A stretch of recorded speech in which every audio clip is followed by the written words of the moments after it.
আজকে আমি যাব বিয়ে করতে। দাঁড়াও দাঁড়াও দাঁড়াও, কেউ আবার সত্যি সত্যি ভেবে নিও না। কেন বললাম বলো তো কথাটা? কারণ শীত পড়তে না পড়তেই পশ্চিমবঙ্গের অর্ধেক লোকের বিয়ে হয়ে গেছে। আমি ভাবলাম যে আমিও বিয়ে করেই নি, কিন্তু বিয়ে তো বাড়ি থেকে দিচ্ছে না, তাই কি করব? তাই নিজে নিজেই ডিসাইড করেছি আজকে নিজেই বউ সেজে বাড়ি চলে আসবো, বলবো যে একটা ছেলে দেখে দাও, আমি বিয়ে করে নেবো।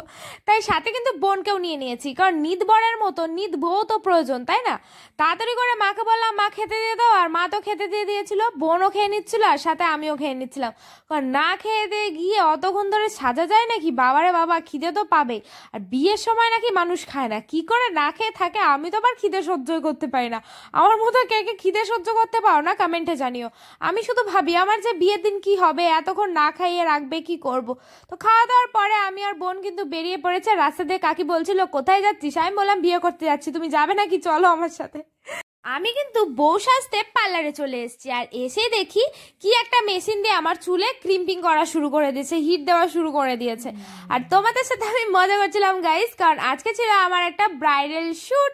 তার জন্য এই দিদিভাইটা আমাকে মডেল হিসেবে বুক করেছিল, ওনার এক্সাম ছিল আজকে, তাই এসেছিলাম। এতক্ষণ ধরে তোমরা হয়তো সত্যি সত্যি ভাবছিলে যে আমি হয়তো সত্যি সত্যি বউ সাজতে চলে এসেছিলাম। এই শীতের মরশুমে আমি মনে হয় বিয়ে করার জন্য পাগল হয়ে গেছিলাম। না গাইস, ওরকম কিছুই না। তো আমি এসে অনেকক্ষণ বসেছিলাম, তারপরে দিদিভাইটা এসে আমার চুলে তো হিট দেওয়া শুরু করে দিল। কারণ মেন হচ্ছে চুলে যদি ক্রিম্পিং না করা হয় হেয়ার স্টাইলই হবে না। আর আমার তো প্রচণ্ড স্ট্রেট চুল, আর আমার ওই স্ট্রেট চুলে কোনো রকম কোনো কিছুই করা যায় না চুলে যদি হিট না দেওয়া হয়। আর এমনি তো আমার চুলটা খুবই পাতলা হয়ে গেছে হিট দিতে দিতে, কারণ হিট দিলে প্রচণ্ড পরিমাণে চুল ওঠে। এর জন্য আমি স্ট্রেটও করি না, কিছু না, আমার চুল যেমনি জন্মগতভাবেই স্ট্রেট। আর এখানে দেখো আমাকে অনেকক্ষণ ধরে লেন্স পরানোর চেষ্টা করছে দিদিভাইটা, কিন্তু কিছুতেই পারছে না। কেন বলো তো? কারণ আগের থেকে লেন্স না পরিয়ে আমার আইব্রোটা করে ফেলেছিল, আর ভালো করে ধরতেও পারছিল না, কারণ ধরলেই আইব্রো থেদলে ভেদলে যেত, হাতের ছাপ বসে যেত, ভালোও লাগতো না। তার জন্য লেন্সটা পরাতেই পারলো না। আমি বললাম ঠিক আছে, তোমাকে লেন্স পরাতে হবে না, তুমি আমার আইশ্যাডো করাটা শুরু করে দাও।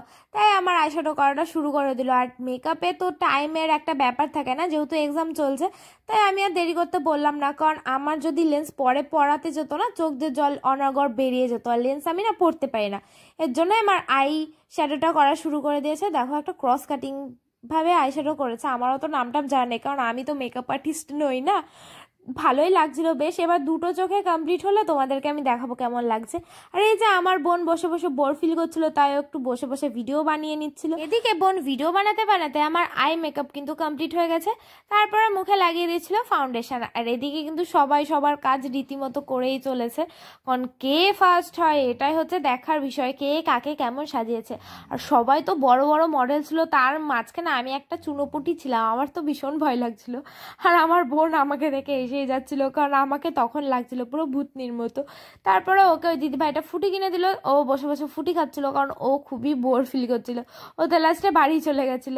আর এদিকে কিন্তু আমার মুখের মেকআপটাও শুরু হয়ে গেছে। ফাউন্ডেশন কন্ট্রোল সব কিছু করার পরে কিন্তু এখন দেখো পাউডার দিয়ে মেকআপটা সেট করে নিচ্ছিল। আমি না নিজে যখন বাড়িতে মেকআপ করি তখন ভাবি যে মেকআপ করা কত ইজি, কত সোজা, কিন্তু যখন মডেল হিসেবে কোথাও মেকআপ করতে যাই এতক্ষণ লাগে না, পুরো ঘাড় ব্যথা হয়ে যায়, কি বলবো। এখন দেখো ব্রাশ দিয়ে আমার পাউডারটা পুরো সেট করে দিচ্ছিল মুখে। আর আমার তো বেশ ভালোই লাগছিলো, যখন মেকআপ করা হয় না এই ব্রাশ ট্রাশ দিয়ে তখন বেশ আরাম লাগে। তোমরা যারা যারা মেকআপ করেছো তারা অবশ্যই এই এক্সপিরিয়েন্সটা জানো, অবশ্যই কমেন্ট করে জানাবে তোমাদের কেমন লাগে। পাউডারটা সেট করার পরে আমাকে দিদিভাই বললো যে তুমি টিপটা পরে নাও। এবার টিপ পরতে গিয়ে না ফার্স্টে একটা অনেক বড় টিপ দিয়ে দিয়েছিল, যেটা আমার মুখের সাথে মানাচ্ছিল না। তারপরে অনেক খোঁজার পরে একটা মাঝারি সাইজের টিপ পেয়েছি, যেটা পরতে গিয়ে ফার্স্টে খুলে গেছিলো, কারণ টিপে ছিল না আঠা। তারপরে একটা ভালো দেখে টিপটা পরলাম। আর এখন আমার কপালে একটা সুন্দর কলকা করে দিচ্ছে। আগেকার বিয়ে বাড়িতে দেখবা সারা মাথা ভর্তি কলকা করে দিত, দেখতে ভালো লাগতো না, কারণ ফোটা ফোটা ফোটা ফোটা দিয়ে এরকম করতো। আর এখন কত আধুনিক হয়ে গেছে, কি সুন্দর সুন্দর সবাই কলকা করে। আর এই কলকা করতে করতে খিদে পেয়ে গেছিলো আমাদের সকলের, তাই আমরা লাঞ্চ ব্রেক নিয়ে নিয়েছিলাম। তারপরে এসে আমার কলকাটা কমপ্লিট করে দিয়েছে। আর এখনও কিন্তু আমার লুক কমপ্লিট হয়নি, কারণ শুধু আই মেকআপটা কমপ্লিট হয়েছে, আর কলকাটাই করেছিল অল্প একটু। তারপরে লিপস্টিকটা পরা হয়ে গেছে, আর এখন করা হচ্ছে আমার হেয়ার। আর আমাকে দিদিভাই সাজাচ্ছিল রিসেপশন ব্রাইড, এর জন্য বুঝতে পারছিল না যে কি করবে, কারণ এমনি নর্মাল ব্রাইড করলে তো পুরো খোপা করে করা যায়, আর রিসেপশনে তো আর কেউ খোপা করে না, পেছন দিয়ে চুলগুলো কোকড়া কোকড়া রেখে দেয় কিংবা অন্যরকম ডিজাইন করে। তো সবাই মোটামুটি রেডি হয়ে গেছিলো আর ওদিকে, আর এখানটাতে আমিও শাড়ি টাড়ি পরে ব্লাউজ টাউজ পরে রেডি হয়ে গেছি। আমাকে কেমন খোলা খোলা ন্যাড়া ন্যাড়া লাগছিল, কারণ আমি এখনো হাতে কোনো গয়না টয়না কিছুই পরেছিলাম না। তারপরে আমাকে গয়নার বাক্সটা দিল, ওখান থেকে আমি বাঁচছিলাম যে কোন গয়নাটা পরলে ভালো লাগবে। আর যে দিদিভাইটা আমাকে সাজিয়েছিল সেও আমাকে চয়েস করে দিচ্ছিল যে কি কি পরলে ভাল লাগবে। তারপরে এখানটাতে দেখো ফটোশ্যুট চলছে, এখানটাতে তো সব বড় বড় মডেলসরা ছিল। আর আমি তো ভীষণ ভয় পাচ্ছিলাম যে আমি কেমন কি করব কিনা। এর আগেও না আমি অনেক ফটোশ্যুট করেছি জানো তো, কিন্তু তখন না এত বড় বড় মডেলদের সাথে করেছিলাম না, আমি একাই করেছিলাম, তার জন্য একটু ভয় লাগছিল। কিন্তু কথা আছে না, ডারকে আগে জিতে, তাই আমিও সুন্দরভাবে আমার ফটোশ্যুটটা কমপ্লিট করার চেষ্টা করছিলাম। বেশ সুন্দরভাবে আমার ভিডিও ক্লিপগুলো নিচ্ছিল, আর আমিও ভয় কাটিয়ে সুন্দরভাবে ভিডিও ক্লিপগুলো দেওয়ার চেষ্টা করছিলাম, সুন্দরভাবে ফটোও তুলছিলাম। কিন্তু আমার ব্লাউজটা আমার থেকে অনেকটাই লুজ ছিল, এই ক্লিপ দিয়ে আটকানো ছিল, এই জন্য যতবারই ভিডিও করতে যাচ্ছিলাম শাড়ির সাথে আটকে যাচ্ছিল। আর তোমাদের আমার এই ফুল লুকটা কেমন লাগলো অবশ্যই কমেন্ট করে জানাবে। লাগছিল না একদম হলুদ পরি হলুদ পরি? তারপরে যে দিদিভাইটা আমাকে সাজিয়েছিল তার সাথেও একটু ফটো তুললাম, কারণ সে ফেসবুকে আপলোড করবে।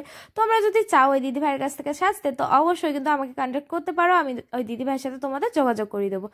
তারপরে আমি এখানটাতে আমার ইনস্টাগ্রামের জন্য একটু ভিডিও শ্যুট করে নিয়েছিলাম। যারা যারা আমার ইনস্টাগ্রামে এখনও ফলো করোনি, জলদি জলদি গিয়ে কিন্তু ফলো করে দিও।